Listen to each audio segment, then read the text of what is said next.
Party മാറാൻ പോവുകയാണ് guys. കാരണം എന്നോട് സോഷ്യൽ മീഡിയയിൽ ചില സഖാക്കൾ കാണിക്കുന്ന സ്നേഹവും കരുതലും ഒക്കെ കണ്ടിട്ട് എനിക്ക് തന്നെ തോന്നിപ്പോവുക അവരോട് പോയാലോ. FBയിലും ഇൻസ്റ്റയിലും എൻ്റെ കമൻറ്റ് ബോക്സിലും അല്ലാത്ത പോസ്റ്റുകളിലും ഒക്കെ ഇപ്പോൾ ആകെപ്പാടെ ചർച്ചാ വിഷയം എന്ന് പറയുന്നത് BJPയിലെയും സംഘപരിവാറിലെയും ന്യൂനപക്ഷങ്ങളോടുള്ള എതിർപ്പും അതുപോലെ അവഗണനയും ജാതീയതയൊക്കെയാണ്. എന്തൊരു കരുതലാണ് 2 ദിവസമായിട്ട് നിങ്ങൾ എന്നോട് കാണിക്കുന്നത്. അദീന ഭാരതിയും ശശികല ടീച്ചറും തമ്മിൽ വന്നടി. ഇന്നലെ വരെ അവർക്കവൾ അദീന ഭാരതിയായിരുന്നു, ഇന്ന് അവർക്കവൾ അദീന ആലക്സ്. ഇന്നലെ വരെ സംഘപരിവാർ ഊട്ടി വളർത്തിയ ഒരു കുട്ടിയോട് ആ കുട്ടി ഒരു അഭിപ്രായം പറഞ്ഞതിന്റെ പേരിൽ അതിനോട് ഇങ്ങനെയൊക്കെയാണ് കാണിക്കുന്നതെങ്കിൽ അതിലേക്ക് ഇനി പോകാനിരിക്കുന്ന ക്രിസ്ത്യാനികളോടും മുസ്ലിംസിനോടൊക്കെ അവർ എന്തൊക്കെ കാണിക്കും എന്ന് വേണ്ട. കഴിഞ്ഞ 2 ദിവസമായിട്ട് എന്നോടുള്ള കരുതലിന്റെ ഒരു പ്രവാഹമാണ് സഖാക്കളിൽ നിന്ന് ഞാൻ ഏറ്റുവാങ്ങിക്കൊണ്ടിരിക്കുന്നത്.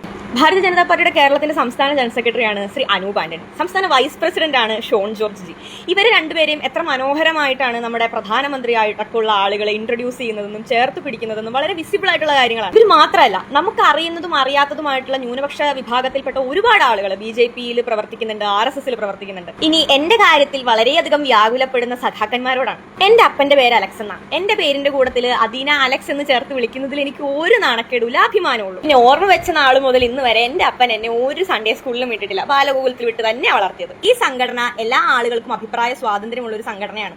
സ്വാഭാവികമായിട്ടും ഈ സംഘടനയുടെ ചട്ടക്കൂടിനകത്ത് നിൽക്കുന്നവരും പുറത്ത് നിൽക്കുന്നവരുമായിട്ടുള്ള ഒരുപാട് ആളുകൾ അവരവരുടെ അഭിപ്രായ പ്രകടനങ്ങൾ പല രീതിയിൽ നടത്തും. നിങ്ങളെ പോലെ എതിരെ ഒരു അഭിപ്രായം പറഞ്ഞാൽ അന്ന് രാത്രി വീട്ടിൽ കയറി സ്വന്തം പ്രവർത്തകനെ ബാക്കിൽ നിന്ന് കുത്തുന്ന പരിപാടി ഞങ്ങൾക്കില്ല. പക്ഷെ അങ്ങനെ സംഘപരിവാറുമായിട്ട് കുലബന്ധം പോലും ഇല്ലാത്ത ഏതെങ്കിലുമൊക്കെ ആളുകളുടെ പോസ്റ്റിന്റെ സ്ക്രീൻഷോട്ടും എടുത്തുകൊണ്ട് വന്നിട്ട് സംഘപരിവാറും BJPയും ഒക്കെ ഇങ്ങനെയൊക്കെയാണ് ചെയ്യുന്നതെന്നും പറഞ്ഞ് ഈ പറയുന്ന സംഘടനകളുടെയൊക്കെ മുതിർന്ന കാര്യകർത്താക്കളുടെ ഫോട്ടോയും എന്റെ ഫോട്ടോയും കൂടി വെട്ടിയൊട്ടിച്ച് വെച്ച് ആളുകളെ തെറ്റിദ്ധരിപ്പിക്കാനും കുത്തിത്തിരിപ്പ് ഉണ്ടാക്കാനും ഒക്കെ നടക്കുന്ന നിങ്ങളോട് എനിക്ക് പറയാനുള്ളത് ഒരൊറ്റ കാര്യം മാത്രമേ ഉള്ളൂ. ഞങ്ങളുടെ കുടുംബത്തിൽ പല പ്രശ്നങ്ങളും ഉണ്ടാവും, അത് തീർക്കാൻ ഞങ്ങൾക്ക് പുറത്തൊന്നും ഒരു തെണ്ടിയുടെ ആവശ്യമില്ല.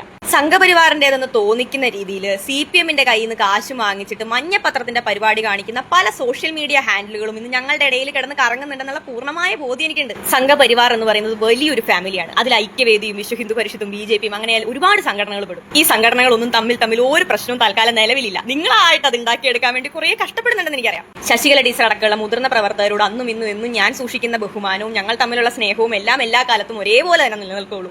അത് തകർക്കാനും ഞങ്ങൾ തമ്മിൽ പ്രശ്നമാണെന്ന് വരുത്തി തീർക്കാനൊക്കെ എവിടെന്നെങ്കിലൊക്കെ ആരുടെയെങ്കിലൊക്കെ പോസ്റ്റൊക്കെ എടുത്തുകൊണ്ട് വന്ന് ഇത്രയും കഷ്ടപ്പെടുന്ന നിങ്ങളോട് എനിക്ക് ഒന്നേ പറയാനുള്ളൂ. ഹിന്ദുത്വം എന്ന് പറയുന്ന ഒരു സംസ്കാരമാണ്, ദേശീയത എന്ന് പറയുന്ന ഒരു മൂല്യമാണ്. ജീവിതത്തിന്റെ അവസാനം വരെയും ഞങ്ങൾ എല്ലാവരും ഇതെല്ലാം ഞങ്ങളുടെ മനസ്സിൽ സൂക്ഷിക്കുന്നത് വരെയും ഞങ്ങൾ തമ്മിലുള്ള ഐക്യവും ഞങ്ങൾ തമ്മിലുള്ള സ്നേഹമൊന്നും നിങ്ങൾ എന്തൊക്കെ കാണിച്ച് എന്തൊക്കെ പ്രവർത്തനങ്ങൾ ചെയ്താലും അതൊന്നും നശിക്കാൻ പോണില്ല. എന്റെ ജീവിതത്തിൽ എല്ലാ പ്രതിസന്ധി ഘട്ടങ്ങളിലും എന്നെ ചേർത്ത് നിർത്തിയിട്ടുള്ള ഒരു പ്രസ്ഥാനമാണ് സംഘപരിവാർ എന്ന് പറയുന്ന വലിയൊരു ഫാമിലി. ആ ഫാമിലിക്കകത്ത് ഈ പറയുന്ന ഐക്യവേദിയും ഉണ്ട്, VHPയും ഉണ്ട്, BJPയും ഉണ്ട്.